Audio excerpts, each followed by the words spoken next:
Wind rips through the crags 1,000 feet above. Nothing moving in this godforsaken town, and the mule skinner knows that something is wrong.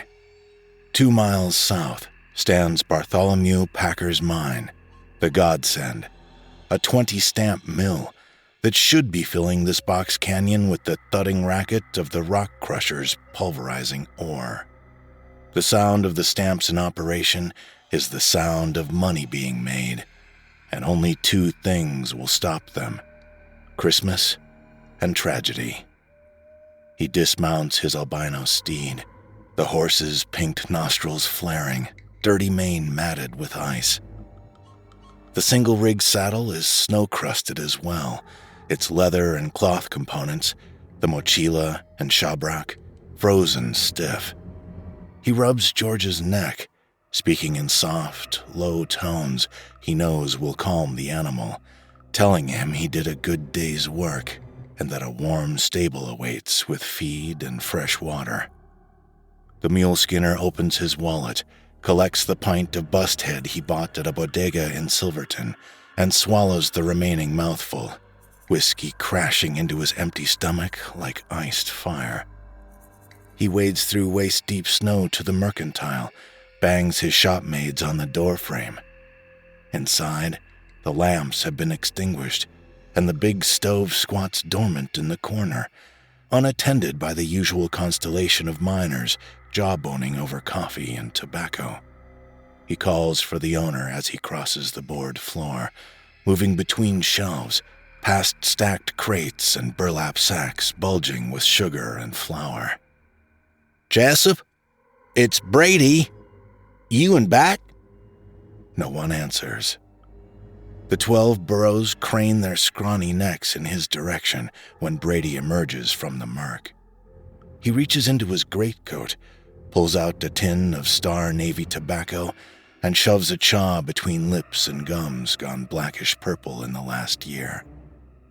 "What the hell?" he whispers. When he delivered supplies 2 weeks ago, this little mining town was bustling. Now, abandon looms listless before him in the gloom of late afternoon, streets empty, snow banked high against the unshoveled plank sidewalks. No tracks as far as he can see. The cabins scattered across the lower slopes lie buried to their chimneys, and with not a one of them smoking, the air smells too clean. Brady is a man at home in solitude, often spending days on the trail, alone in wild, quiet places. But this silence is all wrong, a lie. He feels menaced by it, and with each passing moment, more certain that something has happened here. A wall of dark clouds scrapes over the peaks, and snowflakes begin to speck the sleeves of his slicker. Here comes the wind. Chimes clang over the doorway of the murk. It will be night soon. He makes his way up the street into the saloon, still half expecting Joss Maddox, the striking barkeep, to assault him with some gloriously profane greeting. No one's there. Not the mute piano player, not a single customer. And again, no light from the kerosene lamps, no warmth from the pot-bellied stove. Just a half-filled glass on the pine bar, the beer frozen through. The path to the nearest cabin lies beneath untrodden snow, and without webs, it takes 5 minutes to cover 100 yards. He pounds his gloved fist against the door. No one answers. The latch string hasn't been pulled in, and despite the circumstance, he still feels like a trespasser as he steps inside, uninvited. In the dark, his eyes strain to adjust.